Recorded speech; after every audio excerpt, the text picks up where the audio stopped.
नमस्कार मेरे प्यारे विद्यार्थियों। तो दृष्टि टीचिंग एग्जाम यूट्यूब चैनल पे आप सभी का हार्दिक स्वागत है। तो स्टूडेंट्स, आज हम लोग इस वीडियो में बात करने वाले हैं कि किसमें कितने पद हैं ये तो हमें पता है, लेकिन आखिर सबसे ज़्यादा किन विषयों में आपकी सीटों के लिए अध्याचन आयोग को प्राप्त हुआ है, तो हम लोग इस वीडियो में चर्चा करने वाले हैं। और साथ ही साथ एग्ज़ाम डेट हमें कब तक देखने को मिल सकता है, हम लोग इस वीडियो में ये भी चर्चा करेंगे। तो चलिए आइए, सबसे पहले तो हम लोग देख लेते हैं कि लगभग अगर देखा जाए तो 45,198 पदों पर, है ना, टीआरई 4 की भर्ती का ऐलान हुआ है। ऐलान का मतलब है कि इतने पदों पर अध्याचन आयोग को प्राप्त हुआ है, मतलब इतने पदों पर अध्याचन आयोग को भेजा गया है और आयोग को प्राप्त भी हुआ है। तो इस आधार पे हम अनुमान लगा सकते हैं कि 45,198 पदों पर वैकेंसी हमें देखने को मिल सकती है। सबसे ज्यादा अगर हम लोग देखें तो देखो, जो प्राथमिक स्तर पर वैकेंसी है वो 10,778 है। जो 6 से 8 वाली है उच्च प्राथमिक में अगर हम देखें तो 8,563 है, ठीक है। और यदि 9 से 10 में देखें तो यानी कि हाई स्कूल में देखें तो 9,083 पदों पर अध्याचन आयोग को प्राप्त हुआ है। और 10+2 यानी कि उच्च माध्यमिक में देखें तो आपका 16,774, जो कि सबसे ज्यादा उच्च माध्यमिक में आपके सीटों का अध्याचन प्राप्त हुआ है। यदि उच्च माध्यमिक में सीटों का अध्याचन मिला है तो किस विषय में सबसे ज्यादा सीटों का अध्याचन प्राप्त हुआ है, तो आइए हम लोग थोड़ा सा इसमें देखते हैं कि किसमें। तो अगर उच्च माध्यमिक में आपका रसायन विज्ञान पे सबसे ज्यादा 3,811 पदों पर अध्याचन आयोग को प्राप्त हुआ है। मनोविज्ञान यानी साइकोलॉजी में 1,775 पदों पर अध्याचन आयोग को मिला है। भौतिक विज्ञान में 1,718, है ना। और अंग्रेजी में यानी पहले नंबर पे आपका रसायन यानी कि केमिस्ट्री में आपके सबसे ज्यादा पद खाली हैं। सेकंड में मनोविज्ञान में सबसे ज्यादा पद खाली हैं। थर्ड में फिजिक्स में सबसे ज्यादा पद खाली हैं। और फोर्थ में अंग्रेजी, है ना, अंग्रेजी चौथे नंबर पे है। और फिफ्थ पोजीशन पे आपका वनस्पति यानी कि बॉटनी में 1,176 पद आपके इतने पदों पर अध्याचन देखने को मिला है। और बाकी के जितने पद होंगे, जितने इसके अलावा जितने भी विषय होंगे, सभी में 1,000 से नीचे रिक्तियों का अध्याचन प्राप्त हुआ है आयोग को। यानी कि टॉप 5 जो आपका मेन है वो यही है, इसी में सबसे ज्यादा सीटें खाली हैं। अब देखो, सबसे बड़ा यहाँ पे है कि यदि किसी को पटना जिला चाहिए, और भाई चूंकि राजधानी है तो सबका फर्स्ट प्रेफरेंस यही रहता है कि पटना मिल जाता तो ज्यादा अच्छा होता। लेकिन बड़ा चैलेंज है, यहाँ पे लिखा है कि पटना जिला अभ्यर्थियों के लिए सबसे कठिन है। पूछिए क्यों कठिन है, तो इसके पीछे का कारण है कि पटना जिला अभ्यर्थियों के लिए इसलिए कठिन माना जा रहा है क्योंकि अधिकांश विषयों में सीटें लगभग भर चुकी हैं। यानी पहले से ही वहां पे, मतलब वैसे पहले से ही वहां रिक्तियों की संख्या कम थी, अधिकांश सीटें पहले से ही भरी हुई हैं। जैसे इंटर में केमिस्ट्री में केवल और केवल 72 सीट खाली है, फिजिक्स में 35, पॉलिटिकल साइंस में 14 सीटें हैं, और अंग्रेजी में 34 और हिंदी में 21, संस्कृत में 31 और उर्दू के लिए 52 पद ही उपलब्ध हैं।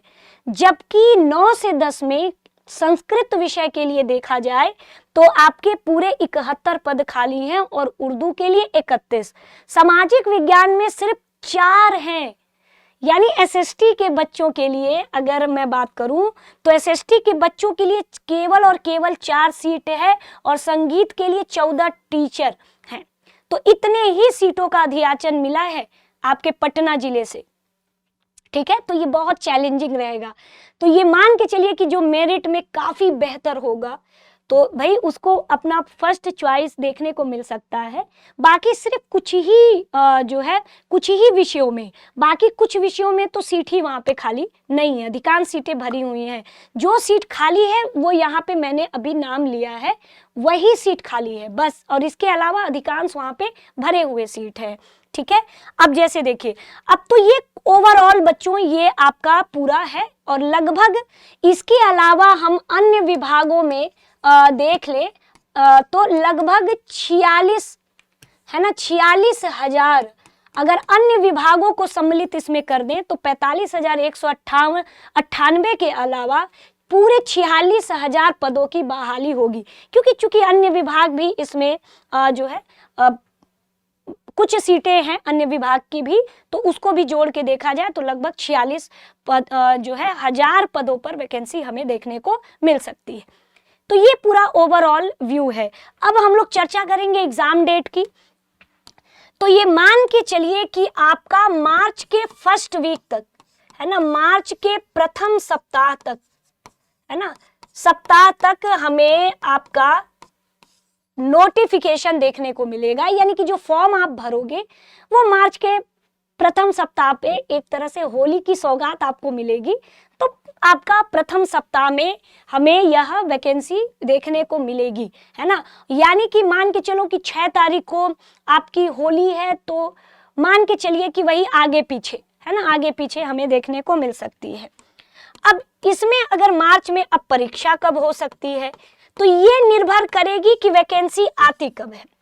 यदि वैकेंसी मार्च के ही प्रथम सप्ताह में आ जाती है तो मान के चलिए कि जून में, तो मुझे नहीं लगता कि जून में पेपर होगा, या तो अब तो इस पे कुछ कह पाना इसलिए मुश्किल है क्योंकि देखिए सबसे मेन है कि वैकेंसी में, जो वैकेंसी है कितने लोग परीक्षा फॉर्म भरेंगे।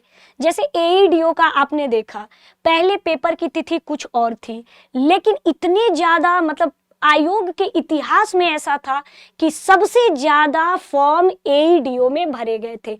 आज तक इससे ज्यादा, एईडीओ से ज्यादा फॉर्म कभी किसी और परीक्षा में नहीं भरे गए थे। इवन पीसीएस में भी नहीं भरे गए हैं और ना ही टीआरई में भरे गए हैं।